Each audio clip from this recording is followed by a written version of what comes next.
નમસ્કાર, હું છું વિહંગા પરમાર. સિટી ન્યૂઝમાં આપનું સ્વાગત છે. સૌપ્રથમ એક નજર આજના મુખ્ય સમાચારો પર. હાંસોટની ખેડૂત સહકારી ખાંડ ઉદ્યોગ મંડળીની ચૂંટણીમાં રાજ્યમંત્રી ઈશ્વરસિંહ પટેલે સહકાર પેનલના 16 સભ્યો સાથે ઉમેદવારી પત્રો ભર્યા.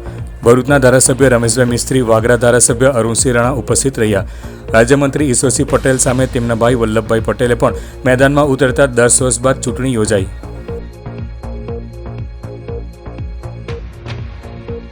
સમગ્ર પંથકમાં અત્યંત ભક્તિભાવપૂર્વક દશામાની પ્રતિમાઓનું પાવન સલીલામાં નર્મદા નદીમાં વિસર્જન કરાયું.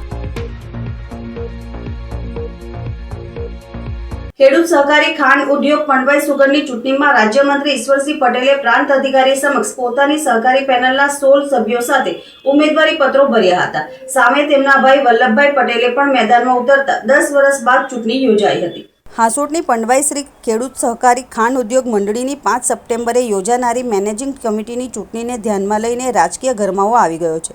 રાજ્ય જળસંપત્તિ મંત્રી ઈશ્વરસિંહ પટેલ સહકાર પેનલ તરફથી હજારો કાર્યકરો અને સમર્થકોની ઉપસ્થિતિમાં આજે 15 ઉત્પાદક અને 1 બિન ઉત્પાદક મળી કુલ 16 બેઠકો માટે ઉમેદવારી ફોર્મ ભરવામાં આવ્યા હતા. અંકલેશ્વર પ્રાંત કચેરી ખાતે રાજ્ય જળસંપત્તિ મંત્રી ઈશ્વરસિંહ પટેલે હજારો ટેકેદારો, ભરૂચ ધારાસભ્ય રમેશ મિસ્ત્રી, વાગરાના ધારાસભ્ય અરુણસિંહ રાણા સહિત ભાજપ સંગઠનના હોદ્દેદારોની ઉપસ્થિતિમાં પોતાનું નામાંકન ભર્યું હતું.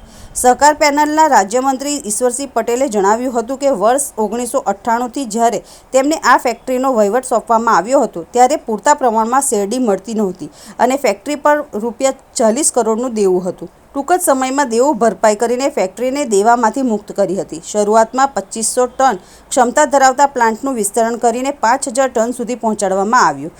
તેમજ તેમણે ઉમેર્યું કે 2007 અને 8માં 30,000 લીટર ક્ષમતાનો ઇથેનોલ પ્લાન્ટ શરૂ કરાયો હતો, જેને બાદમાં વધારીને 60,000 લીટરવાળો કરવામાં આવ્યો.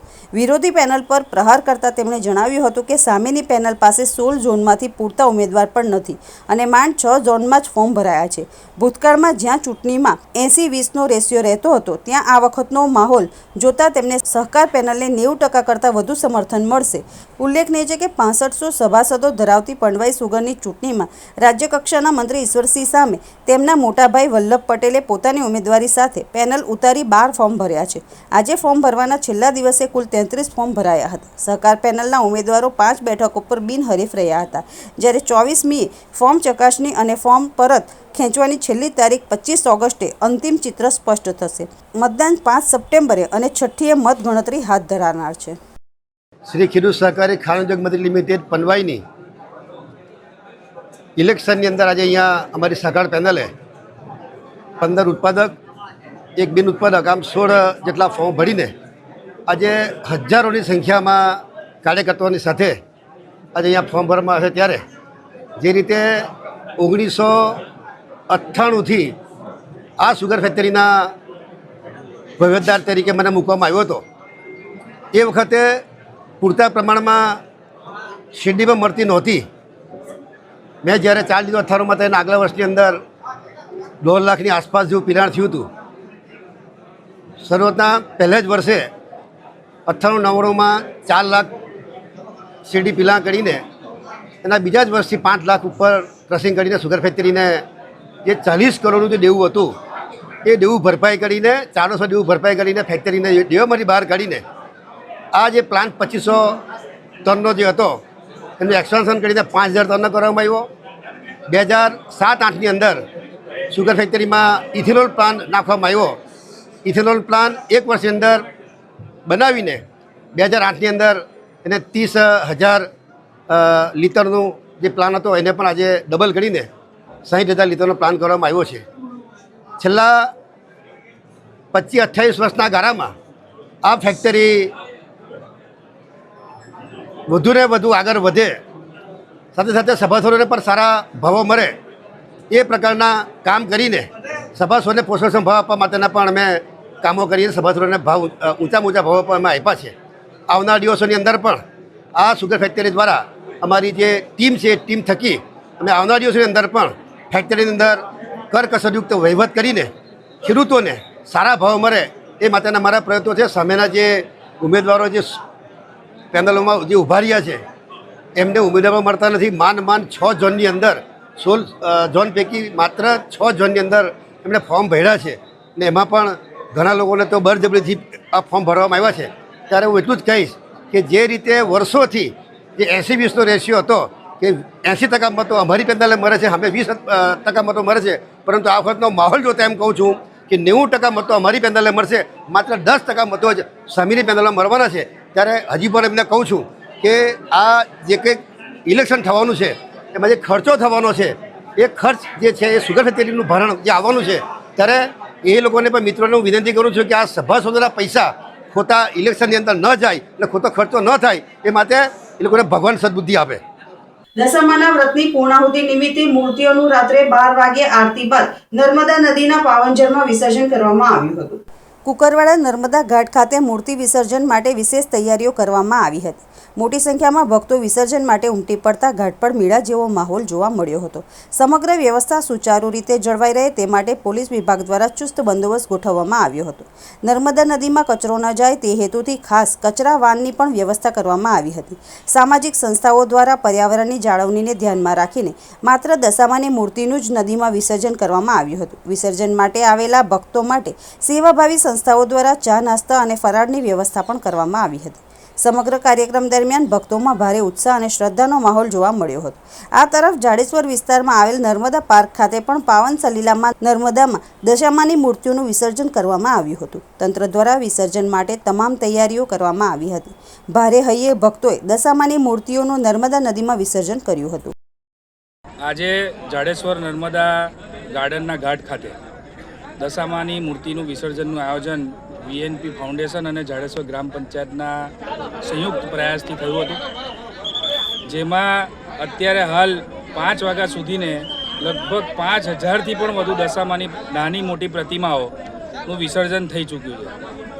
આ કાર્યની અંદર તમામ લોકો સહભાગી થયા છે, ખાસ કરીને પોલીસના જવાનો, ફાયર સેફટીના લોકો, પંચાયતની ટીમ, અમારા જિલ્લા પંચાયતના સભ્ય, તાલુકા પંચાયતના સભ્ય, અમારા જાડેશ્વરના આગેવાન કૌશિકભાઈ અને અમારા મિત્ર મહાકાલ સેનાના સૌ સહયોગીઓ, અમારા મિત્રો તથા હમણાં અમારા મિત્ર પ્રજ્ઞેશભાઈ પણ એમની ટીમ લઈને અહીંયા સેવા આપીને ગયા છે અને ખૂબ એકતાથી શાંતિપૂર્ણમય જાડેશ્વરના આ ઘાટ ઉપર આ વિસર્જન થઈ રહ્યું છે. તમામ લોકો શાંતિથી ભક્તિભાવ માહોલની અંદર જોડાયા છે. તમામને નમ્ર અપીલ છે કે આવતા વર્ષે જ્યારે પણ આવે તો પૂજાપો જે પણ આપણે 10 દિવસ ભેગો કરેલો હોય, જે પણ ચૂંદડીનો સામાન હોય કે ફૂલ કંઈ પણ સામાન હોય, તો આપણે કચરા પેટીમાં નાખી અને મા નર્મદાને દૂષિત ના કરીએ અને બને ત્યાં સુધીના માટીની મૂર્તિ સ્થાપિત કરીએ એવી આ આપના વિડીયોથી માધ્યમથી હું માંગ કરવા માંગુ છું. અસ્તુ, જય માતાજી. અંકલેશ્વર જૂના બોરભાઠા બેટ ગામમાં નર્મદા નદી કિનારે દશામાની પ્રતિમાઓનું વિસર્જન કરવામાં આવ્યું હતું. આ દરમિયાન કોઈ અનિચ્છનીય બનાવ ન બને તે માટે પોલીસ કાફલો અને ફાયર વિભાગની ટીમ તૈનાત રાખવામાં આવી હતી. 10 દિવસનું આતિથ્ય માણ્યા બાદ દશામાને વિદાય આપવામાં આવી ત્યારે અંકલેશ્વર તરફ નર્મદામાં દશા માતાની મૂર્તિનું વિસર્જન કરવામાં આવ્યું હતું. આ દરમિયાન જૂના બોરભાઠા બેટ ગામના યુવાનો clean Bharuch, clean Narmada group દ્વારા નર્મદા નદીમાં પ્રદૂષણ ન ફેલાય એ માટે પૂજાપો એકત્રિત કરવામાં આવ્યો હતો. આ પૂજાપાનો વૈજ્ઞાનિક ઢબે નિકાલ કરવામાં આવશે. આ તરફ ચુસ્ત પોલીસ બંદોબસ્ત તેમજ અંકલેશ્વર ફાયર વિભાગની ટીમ નર્મદા કાંઠે તૈનાત રાખી શાંતિપૂર્ણ રીતે કોઈ અનિચ્છનીય બનાવ ન બને તેને ધ્યાનમાં રાખી મા દશામાની મૂર્તિનું વિસર્જન કરવામાં આવ્યું હતું. મોટી સંખ્યામાં ભક્તોએ હાજરી આપી દશામાની મૂર્તિઓનું નર્મદા નદીમાં વિસર્જન કર્યું હતું. અંકલેશ્વર વહીવટીતંત્ર દ્વારા શહેર તેમજ જીઆઈડીસી વિસ્તારમાં આવેલ હોટલ, રેસ્ટોરન્ટ, મીઠાઈ, ફરસાણની દુકાનો સહિત ખાદ્ય સામગ્રીના વેચાણ કરતા વેપારી એકમોમાં ચેકિંગ હાથ ધરવામાં આવ્યું હતું અને નિયમોનું પાલન નહીં કરનાર સંચાલકોને નોટિસ ફટકારવામાં આવી હતી. રાજ્યભરમાં ખાદ્ય ચીજવસ્તુઓની ગુણવત્તા અને લોકોના આરોગ્યને લઈને તંત્ર દ્વારા સઘન ચેકિંગ હાથ ધરવામાં આવી રહ્યું છે. ત્યારે હવે ફૂડ એન્ડ ડ્રગ્સ વિભાગની કાર્યવાહી બાદ તાલુકા વહીવટીતંત્ર પણ સક્રિય બન્યું છે. અંકલેશ્વરના પ્રાંત અધિકારી ભવદીપસિંહ જાડેજાના માર્ગદર્શન હેઠળ ડીવાયએસપી ડોક્ટર કુશલ ઓઝા, નગરપાલિકાના ચીફ ઓફિસર કેશવ કોલડિયા સહિતના અધિકારીઓ અને કર્મચારીઓની ટીમે વિવિધ હોટલ, રેસ્ટોરન્ટ તથા ખાદ્ય ચીજવસ્તુઓનું વેચાણ કરતા એકમોમાં સર્ચ ઓપરેશન હાથ ધર્યું હતું. ચેકિંગ દરમિયાન અધિકારીઓ અને ટીમે ખાસ કરીને હોટલ અને રેસ્ટોરન્ટના રસોડાના વિભાગ તેમજ સ્ટોરેજ રૂમની ઝીણવટભરી તપાસ કરી હતી. ખાદ્ય સામગ્રી યોગ્ય રીતે સંગ્રહિત કરવામાં આવે છે કે નહીં, ખાદ્ય પદાર્થોની ગુણવત્તા જળવાઈ રહી છે કે નહીં, સ્વચ્છતા અને હાઇજીનના નિયમોનું પાલન થાય છે કે નહીં સહિતના મુદ્દાઓની તપાસ કરવામાં આવી હતી. આ ઉપરાંત ખાદ્ય સામગ્રી ખુલ્લી રાખવામાં આવી છે કે કેમ, રસોડામાં ગંદકી છે કે અસ્વચ્છતા તો નથી ને, સ્ટોરેજ દરમિયાન નિયમોનું પાલન થાય છે કે નહીં તેમજ ગ્રાહકોના આરોગ્યને નુકસાન પહોંચે તેવી કોઈ ખામી તો નથી ને તે અંગે સ્થળ પર જ ચકાસણી કરવામાં આવી રહી છે.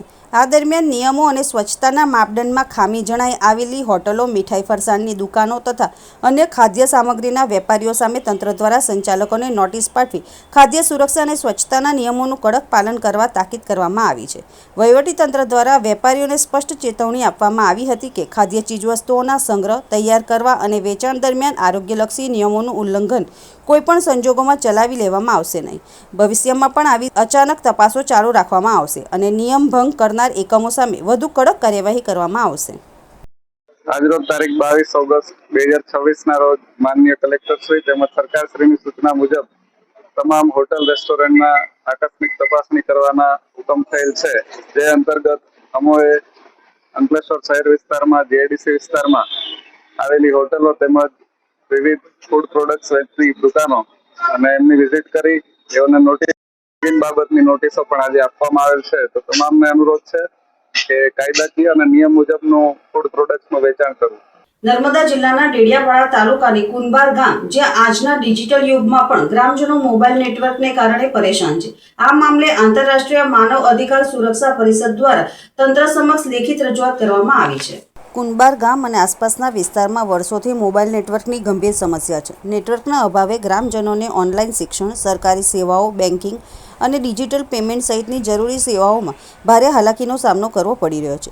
નેટવર્કની સમસ્યા માત્ર રોજિંદા કામકાજ પૂરતી સીમિત નથી. 108, 112, 181 જેવી ઇમરજન્સી સેવાઓનો સમયસર સંપર્ક કરવામાં પણ મુશ્કેલી ઊભી થતી હોવાના આક્ષેપ છે. કટોકટીની સ્થિતિમાં સમયસર મદદ ન મળે તો ગંભીર પરિસ્થિતિ સર્જાઈ શકે છે. ગામના સામાજિક આગેવાન ધરમસિંહભાઈ વસાવાના જણાવ્યા અનુસાર બારામાં વર્ષોથી નેટવર્કની સમસ્યા છે. તેના કારણે બાળકોના શિક્ષણથી લઈને પંચાયતના કામકાજ અને સામાન્ય લોકોના રોજિંદા જીવન પર અસર પડી રહી છે. હવે તંત્રએ માત્ર આશ્વાસન આપવાને બદલે કાયમી ઉકેલ લાવવો જોઈએ તેમ તેઓ જણાવી રહ્યા છે. આંગણવાડીની કામગીરીમાં પણ નેટવર્કની સમસ્યા મોટી અડચણ બની છે. મારા ગામમાં નેટવર્કની બહુ સમસ્યા છે. કોઈ નેટવર્ક આવતું નહીં. સ્કૂલોમાં ભણતા વિદ્યાર્થીઓને ઓનલાઈનનું ભણતર માટે કોઈ લાભ નહીં મળતો અને શિક્ષકોને બહાર કોઈક સરકારી કામ માટે શિક્ષકોને બહાર જઈને ઓનલાઈન હાજરીને એવું ભરવું પડે છે. આંગણવાડી બહેનો માટે ઓનલાઈન કામગીરી માટે પણ ગામમાંથી બે કિલોમીટર બહાર જઈને પછી કામગીરી કરવી પડે છે. ઓનલાઈન કામગીરી બહુ તકલીફ પડે છે આંગણવાડી બહેનોને. અને ગ્રામ પંચાયતનું કોઈ કામગીરી હોય તો ઓનલાઈન કામ કરવા માટે ગામમાં નેટવર્કના અભાવે ગામમાં કોઈ નેટવર્કની કામગીરી થતી નથી. તો સરકારને અમારા ગામના લોકોને પણ નેટવર્કની સુવિધા મળે એવી કામગીરી કરવા માટે અમે આહવાન કરીએ છીએ, વિનંતી કરીએ છીએ. બાળકોની હાજરી એપમાં પૂરવાથી લઈને સગર્ભા અને ધાત્રી બહેનોની ઓનલાઈન એન્ટ્રી સુધીની કામગીરીમાં મુશ્કેલી પડી રહી છે. શ્રીમતી વિદ્યાબેન વસાવા આંગણવાડી કાર્યકર જણાવી રહ્યા છે કે નેટવર્ક ન હોવાથી બાળકોની હાજરી અને સગર્ભા ધાત્રી બહેનોની એન્ટ્રી કરવામાં ખૂબ મુશ્કેલી પડે છે. ઘણી વખત વાઈફાઈ માટે શાળામાં જવું પડે છે અને કેટલીકવાર બાળકોને સાથે લઈને ડુંગરાળ વિસ્તારમાં જઈ નેટવર્ક શોધીને ફોટા પાડવા અને એન્ટ્રી કરવાની ફરજ પડે છે. ગ્રામજનોની વધુ એક ફરિયાદ છે કે મોબાઈલમાં રિચાર્જ કરાવ્યા બાદ પણ નેટવર્ક ન મળતા તેનો પૂરતો ઉપયોગ થઈ શકતો નથી. મહેનતની કમાણીમાંથી કરાવેલું રિચાર્જ પણ નેટવર્કના અભાવે ફોગટ જાય તેવી સ્થિતિ છે. નેટવર્ક નહીં આવતું એટલે અમને બહુ તકલીફ પડે કામ માટે. હમણાં બધી માહિતી ઓનલાઈન પર કરવાની ને અમને પછી નોટિસો બી મળે ને રોજનું ઓફિસમાં જવું પડે. શું કરે હવે મજબૂરી લીધે કામ તે લોકો માંગે. તો હાલ કઈ રીતે તમે ઓનલાઈન કામગીરી કરો કે હાજરી પૂરો? હવે નિશાળમાં કનેક્શન એ લોકો વાઈફાઈ આપ્યું છે ગુરુજીઓ, તે અમુક ટાઈમે ચાલુ હોય ત્યારે થાય, નહીં હોય ત્યારે અમે પછી સાઈડ પર જતા રહીએ ટેકરે ને એવું. એટલે છોકરાઓને પણ સાથે લઈને જવું પડે. રહેવું જ જવું પડે કેમ કે અહીંયા ઓનલાઈન વાળું થતું નહીં. એટલે બાળકોના ફેસ હા એમનો ફોટો લેવાનો છે. હા બરાબર. બધા એટલે બાળકોને લઈ- કેટલા બાળકો છે સંખ્યા? અમારી તો અત્યારે 37 જેવા. 37. તો 37 બાળકોને લઈને તમે બહાર જાઓ. બહાર જવું પડે સાહેબ, શું કરે હવે, અમારી પાસે હવે મજબૂરી છે. એ લોકો ઓનલાઈન માગે ને બચ્ચા ઓછા બતાવે ત્યારે અમને પાછા નોટિસ બી મળે. તો શું આશા રાખો સરકાર પર? અમને હવે ટાવર જોઈએ ને આ બધું ટાવર વાળું ઓનલાઈન વાળું કામ નહીં થાય ત્યારે સારું આવે. કુંભાર વિસ્તારમાં ઇકો ટુરિઝમના કારણે આવતા પ્રવાસીઓને પણ મોબાઈલ કનેક્ટિવિટીના અભાવે મુશ્કેલીનો સામનો કરવો પડી રહ્યો છે. બીજી તરફ ગ્રામ પંચાયતની ઓનલાઈન કામગીરી પણ નેટવર્કના અભાવે પ્રભાવિત થઈ રહી છે. સમગ્ર મામલે આંતરરાષ્ટ્રીય માનવ અધિકાર સુરક્ષા પરિષદના સેન્ટ્રલ કમિટી પ્રેસિડેન્ટ સર્જન વસાવાએ તંત્ર સમક્ષ લેખિત રજૂઆત કરી છે.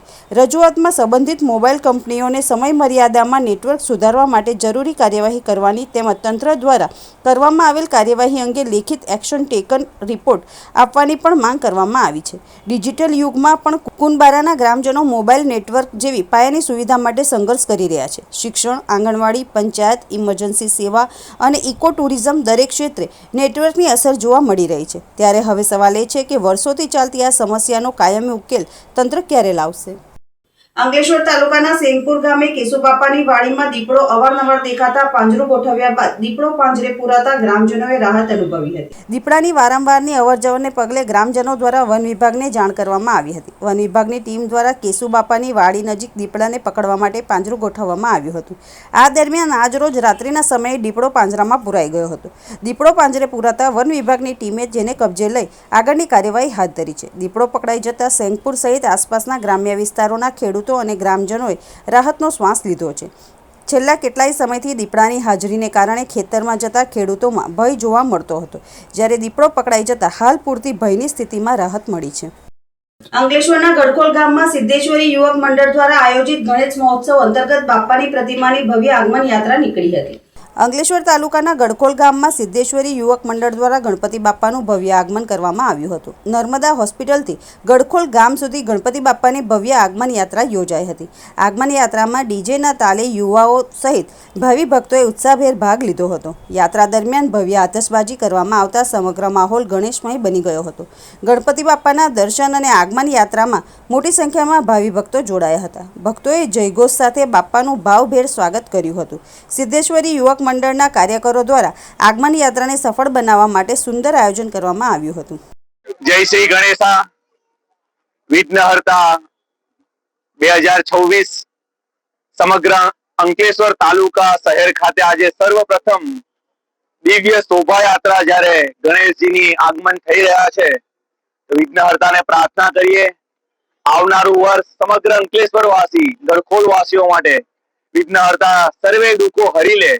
ઢોલ ત્રાસા ડીજેના નાદ સાથે જ્યારે આપ પધારી રહ્યા છો તો અમારા સર્વના અંતરમાં આપ બિરાજો અને અમને સર્વ રીતે સુખ સંપન્ન ભોગવતા કરી દો એવી આપના ચરણોમાં પ્રાર્થના. જય શ્રી ગણેશા. ભાવનગરમાં સર્જાયેલા લઠ્ઠાકાંડના મુદ્દે ભરૂચ આમ આદમી પાર્ટી દ્વારા પ્રેસ કોન્ફરન્સનું આયોજન કરવામાં આવ્યું હતું, જેમાં ભાજપ સરકાર પર આકરા પ્રહાર કરાયા હતા. ભાવનગરમાં બનેલ દુઃખદ લઠ્ઠાકાંડને લઈને સરકારની જવાબદારી, ઘટનાની હકીકત તથા જવાબદાર લોકો સામે કાર્યવાહી જેવા મુદ્દાઓને લઈને આમ આદમી પાર્ટી ભરૂચ દ્વારા શુક્રવારે સાંજે ભરૂચ સ્થિત પાર્ટી કાર્યાલય ખાતે પ્રેસ કોન્ફરન્સ યોજવામાં આવી હતી. પ્રેસ કોન્ફરન્સ દરમિયાન આપના આગેવાનો દ્વારા ભાવનગર લઠ્ઠાકાંડ અંગે સરકારની જવાબદારી અંગે સવાલો ઉઠાવવામાં આવ્યા હતા. ઘટનાની સંપૂર્ણ હકીકત જનતા સમક્ષ લાવવાની અને જવાબદાર વ્યક્તિઓ સામે કડક કાર્યવાહી કરવાની માંગ કરવામાં આવી હતી. આપના આગેવાનોએ જણાવ્યું હતું કે આવી ગંભીર ઘટનાઓમાં માત્ર ઘટનાની તપાસ પૂરતી ન રહે, પરંતુ જવાબદારી નક્કી કરી દોષિતો સામે કડક પગલાં પણ લેવામાં આવે તે જરૂરી છે. સાથે જ સમગ્ર મામલે પારદર્શક તપાસ કરી સત્ય હકીકત જનતા સમક્ષ મૂકવાની માંગ કરવામાં આવી હતી. સદર કાર્યક્રમમાં આપના આગેવાનો ઉપસ્થિત રહ્યા હતા. પહેલો પ્રશ્ન એ છે કે ગાંધીના ગુજરાતમાં દારૂ આવે છે ક્યાંથી? નકલી દારૂના સેવનથી 9 યુવાનો મૃત્યુ પામ્યા. 40 જેટલા યુવાનો હજી પણ હોસ્પિટલમાં સારવાર હેઠળ છે. તેમ છતાં સરકારની આંખ ઉઘડતી નથી. 2022માં પણ આવો જ એક લઠ્ઠાકાંડ થયો હતો, તેમાં 40 યુવાનો મૃત્યુ પામ્યા હતા.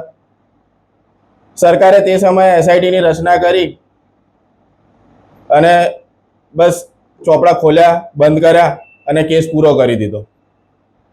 અમારી સરકારશ્રીને એ માંગ છે આ વખતે એવું કંઈ ના કરી, એસઆઈટીની રચના કરીને ડોંગ ડટિંગ ના કરી અને કાયદાકીય કાર્યવાહી કરે અને આના જે મુખ્ય આરોપી છે તેઓને સજા થાય અને ફરીથી આવા બનાવો ના બને એની તકેદારી રાખે. જંબુસર યુનિયન જીન ખાતે નકલી કૂપનનો ઉપયોગ કરી ખાતર મેળવવાનો ગંભીર મામલો સામે આવ્યો છે. જંબુસર પોલીસે 2 વ્યક્તિઓની ધરપકડ કરી છે. મળતી માહિતી મુજબ જંબુસર યુનિયન જીન ખાતે ખાતર મેળવવા માટે નકલી કૂપનનો ઉપયોગ કરવામાં આવ્યો હોવાની ઘટના સામે આવતા સંસ્થા દ્વારા તપાસ કરવામાં આવી હતી. તપાસ દરમિયાન કુલ 15 નકલી કૂપન મળી આવતા મામલો ગંભીર બન્યો હતો. આ અંગે સંસ્થાના ચેરમેન જીતેન્દ્ર પટેલે જંબુસર પોલીસ મથકે ફરિયાદ નોંધાવી હતી. ફરિયાદના આધારે પોલીસે કાર્યવાહી હાથ ધરી મુસ્તકીમ અશરફ અને સફવાન ઇદ્રીસ નામના 2 વ્યક્તિઓની ધરપકડ કરી હતી. બંને આરોપીઓને જંબુસર કોર્ટમાં રજૂ કરવામાં આવતા કોર્ટે 2.5 દિવસના પોલીસ રિમાન્ડ મંજૂર કર્યા છે. રિમાન્ડ દરમિયાન નકલી કૂપન ક્યાંથી બનાવવામાં આવી, તેમાં અન્ય કોઈ વ્યક્તિની સંડોવણી છે કે નહીં, તેમજ નકલી કૂપન દ્વારા અગાઉ કોઈ વખત ખાતર મેળવવામાં આવ્યું છે કે નહીં તે સહિતના મુદ્દે પોલીસ દ્વારા તપાસ કરવામાં આવી રહી છે. ખાતરની અછત અને ખેડૂતોની લાંબી લાઈનો વચ્ચે નકલી કૂપન બનાવી વ્યવસ્થાનો ગેરલાભ લેવાના આક્ષેપને લઈને આ મામલો ચર્ચામાં આવ્યો છે. હાલ જંબુસર પોલીસે નકલી કૂપન કાંડમાં વધુ તપાસ હાથ ધરી છે. તપાસ પૂર્ણ થયા બાદ સમગ્ર પ્રકરણમાં વધુ વિગતો સામે આવનાર છે. ખાનપુરના એક ઈસમ જે અમારી સંસ્થાની કૂપન જે અમે ખેડૂતોને આપેલી હતી એવી ડુપ્લિકેટ કૂપન એ લોકોએ કઈ જગ્યાએથી બનાવી અને ખાતર લેવાના પ્રયાસો એ લોકો દ્વારા કરવામાં આવેલ. એ અમારા કર્મચારીઓ જે વિતરણ કરતા હતા એ લોકોને ધ્યાને આવતા એ લોકોએ અમારી પાસે એક જે ખેડૂત લેવા આવેલ એ ખેડૂતને ઊભો રાખેલ અને મને તાત્કાલિક એ લોકોએ જાણ કરતા હું સ્થળ પર આવેલ. કમ્પાઉન્ડમાં જ હતો હું પણ, એટલે મેં પછી એ લોકોની પૂછપરછ કરતા એ લોકોએ ખાનપુરના વતની જણાવેલ અને અમે એ ઈસમને અમે પોલીસમાં જંબુસર પોલીસ સ્ટેશનમાં રજૂ કરેલ છે. હવે એ લોકો હવે આગળની કાર્યવાહી જંબુસર પોલીસ સ્ટેશન દ્વારા કરવામાં આવે છે. સંસ્કાર અને સંસ્કૃતિની જાળવણીના હેતુથી ભરૂચ તાલુકાના જૂના તવરા ગામે આવેલ પાંચદેવી મંદિરના સભાખંડમાં જાડેશ્વર BAPS સ્વામિનારાયણ મંદિર દ્વારા પ્રેરિત બાળ પારાયણનું સુંદર આયોજન કરવામાં આવ્યું હતું. આધુનિક ડિજિટલ યુગમાં બાળકો મોબાઈલના અતિરેક અને ઘેલછાને કારણે અભ્યાસમાં નબળા પડી રહ્યા છે. સ્વાભાવિક ચીડચીડિયા અને ગુસ્સાવાળા બની રહ્યા છે.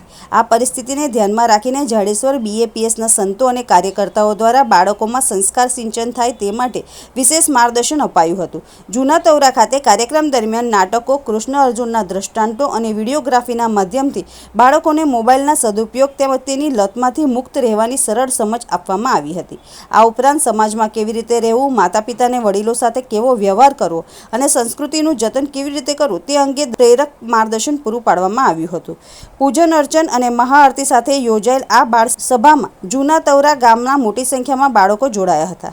શ્રાવણ માસ દરમિયાન જિલ્લાના અલગ અલગ ગામોમાં BAPS દ્વારા આવા આયોજનો કરી જેમ છોડને નાનપણથી વાળીએ તેમ વળે તે ઉક્તિને સાર્થક કરતા બાળકોને નાનપણથી જ યોગ્ય દિશા અને સારા સંસ્કાર આપવાનો ભગીરથ પ્રયાસ કરવામાં આવી રહ્યો છે. તવરા ખાતે એક બાળ પારાયણનું આયોજન કરવામાં આવ્યું હતું. આજના સમયમાં જ્યારે બાળકો મોબાઈલને લઈને ઘણી ઊંધી રસ્તે ચડી જતા હોય છે, ખોટી ગેમમાં અટવાઈ જતા હોય છે, બાળકોના સંસ્કારનું પતન થતું હોય છે, એની જાગૃતિને અર્થે અભ્યાસમાં બાળકો નબળા પડી જતા હોય છે અને જે અમુક વસ્તુમાં એમને ડર લાગી જતો હોય છે કે આ મારાથી નહીં થઈ શકે, એને અનુરૂપ અમે આજના દિવસે સરસ BAPS સંસ્થા દ્વારા બાળ પ્રવૃત્તિ દ્વારા શ્રીમદ ભાગવત ગ્રંથ ઉપર પારાયણ કરવામાં આવ્યું હતું. તેની અંદર બાળકોને સતત અભ્યાસ કરવો, અભ્યાસમાં નબળા નહીં પડવું, કેવી રીતે મોબાઈલથી બચાવી શકાય અને ભગવાનની શરણાગતિ સ્વીકારીએ તો જીવનમાં કોઈ પણ પ્રકારનો ડર આવે નહીં, પુરુષાર્થ કરીએ પણ કોઈ દિવસ હિંમત હારીએ નહીં. એના અર્જુન અને શ્રી કૃષ્ણ ભગવાનના સંવાદ ઉપરથી તેમને આજે સંસ્કારનું સિંચન કરવામાં આવ્યું હતું.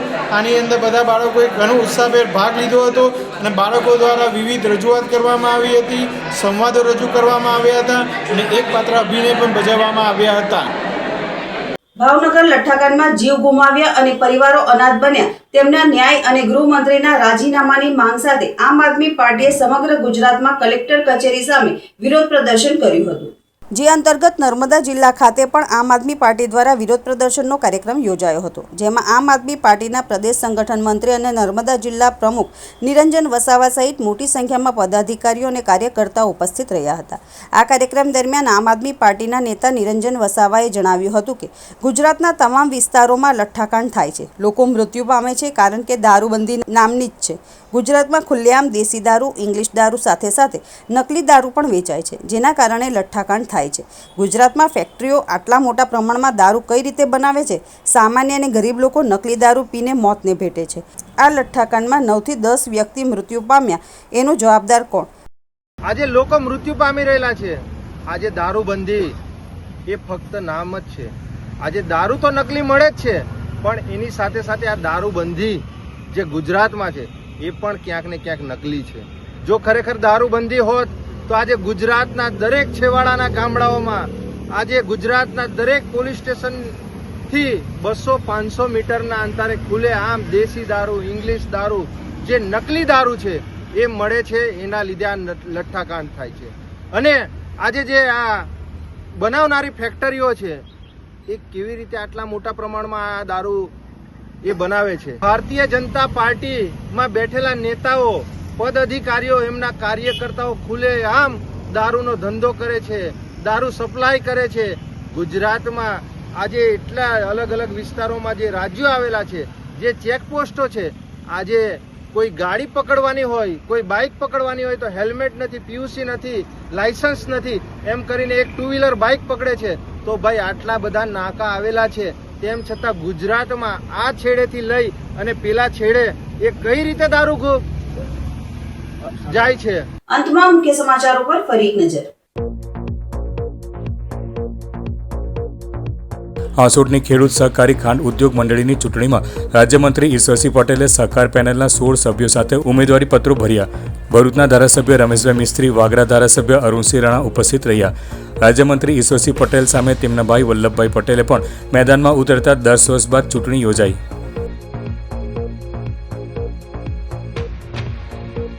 સમગ્ર પંથકમાં અત્યંત ભક્તિભાવપૂર્વક દશામાની પ્રતિમાઓનું પાવન સલીલામાં નર્મદા નદીમાં વિસર્જન કરાયું।